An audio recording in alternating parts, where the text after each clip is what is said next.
Bonjour, bienvenue à l'affût sur ces vignes que j'ai reprises donc il y a tout juste un an. Beaucoup de mes amis en ce moment me demandent mais alors vous faites quoi dans les vignes à cette période? Du coup je me suis dit je vais faire ma première vidéo pour expliquer ce qui nous occupe une grande partie de l'hiver et qui est une étape absolument cruciale pour le cycle de la vigne, à savoir la taille. Cette année c'est particulièrement important pour moi en plus parce qu'on met en place un nouveau mode de taille. Je vous expliquerai un petit peu plus tard en quoi elle consiste. La taille elle est obligatoire pour la vigne si on veut produire des bons raisins parce que c'est une liane et qu'elle aura tendance à vouloir courir très loin mais pas forcément à concentrer de l'énergie dans le bois et elle fera des petits raisins très acides qui ne conviennent pas du tout pour ce qu'on veut faire, à savoir un vin de qualité. C'est pourquoi chaque année on taille ces sarments pour qu'elle puisse concentrer ses réserves dans le vieux bois. Alors le principe de la taille poussard que je mets en place actuellement, c'est pas un nouveau mode de taille, il est originaire du début du XXe siècle. Un certain Eugène Poussard en Charente-Maritime avait mis en place ce système, mais il a été un peu oublié. Et on se rend compte aujourd'hui, avec le dépérissement du vignoble, qu'il y a peut-être des principes qui seraient intéressants de remettre au goût du jour. Et c'est notamment ce que j'essaye de faire du coup sur mes parcelles. Alors on va regarder d'un petit peu plus près en quoi consiste ce mode de taille. Les principes fondamentaux de cette taille, c'est évidemment d'avoir une baguette qui va porter du fruit pour cette année, mais également d'avoir des coursons qui vont permettre le renouvellement du bois et l'architecture de la souche pour les années suivantes. Et ce qu'on va surtout faire attention à préserver dans la taille poussard, c'est les flux de sève bien fonctionnels sur l'extérieur de la souche, afin que ça s'allonge toujours sur l'extérieur et qu'on ne crée pas des inversions de flux de sève. On peut voir par exemple ici la souche. Donc ce qui est intéressant avec cette taille, c'est qu'on touche la vigne, on la caresse, on remonte le flux de sève pour voir où est-ce qu'on rencontre le premier sarment qui pourra servir pour le renouvellement. Ça peut être celui-ci.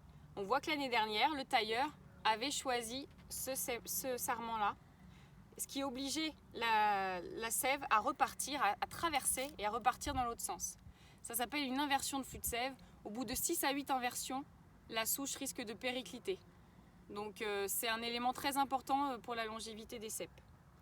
Autre chose fondamentale dans cette taille, on va éviter de faire des grosses plaies de taille qui risquent de faire des énormes cicatrices et de rompre le flux de sève une fois encore.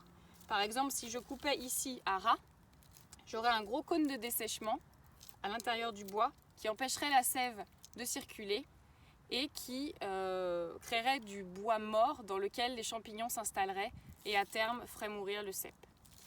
Donc ça impose de se poser pas mal de questions, mais ça vaut vraiment le coup. Donc une fois encore, on se dit, j'avais ma baguette de ce côté-là l'année dernière, sur ce bras-là, on a 2 bras. Je vais la choisir de l'autre côté cette année pour varier les flux de sève. Celle-ci me paraît pas mal pour porter du fruit cette année. Mais surtout, qu'est-ce que je prends comme courson? Et bien là, je passe les mains sur mon cèpe, je suis le flux de sève et hop, je rencontre ce sarment-là que je vais rabattre à 2 yeux avec le premier bourgeon bien orienté vers l'extérieur pour ne pas faire d'inversion de flux de sève. Ce premier bourgeon-là, et j'en laisse un au-dessus, j'enlève celui-ci pour laisser plus d'espace. Et voilà, j'ai mon courson de ce côté-là. De ce côté-là, je fais le même exercice et je choisis ce sarment-là avec un premier bourgeon qui part ici et un deuxième qui va tirer la sève au-dessus. Pour la baguette, je choisis donc celle-ci qui est sur du bois de l'année dernière et qui est assez vigoureuse.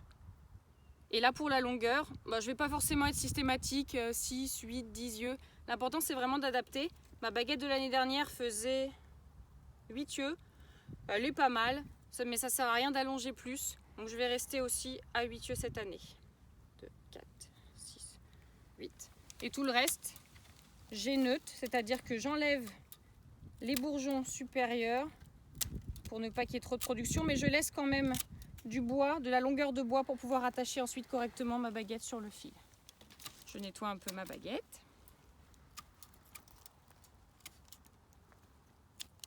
Et tout le reste, je peux enlever. quand c'est sur le dessus, je peux couper ras. Ça c'est du vieux bois, je laisse un petit cône de dessèchement ici, justement. Les anciens avaient tendance à dire faut que ce soit propre, faut couper bien ras. Mais en fait, si je coupe ras, je vais avoir un gros cône de dessèchement, ce qui n'est pas favorable.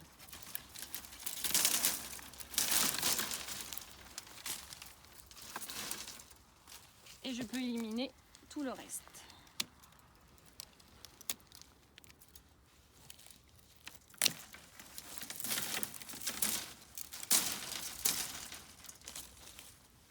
Ici, on est légèrement sur le flux de sève, où je vais quand même faire attention à ne pas aller croquer trop à l'intérieur.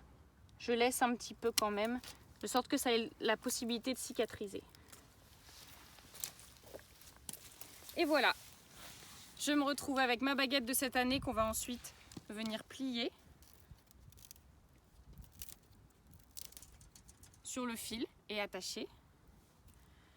Et mes coursons de renouvellement pour de ce côté-là la baguette et le rappel de l'année prochaine, et ce côté-là le courson de l'année prochaine.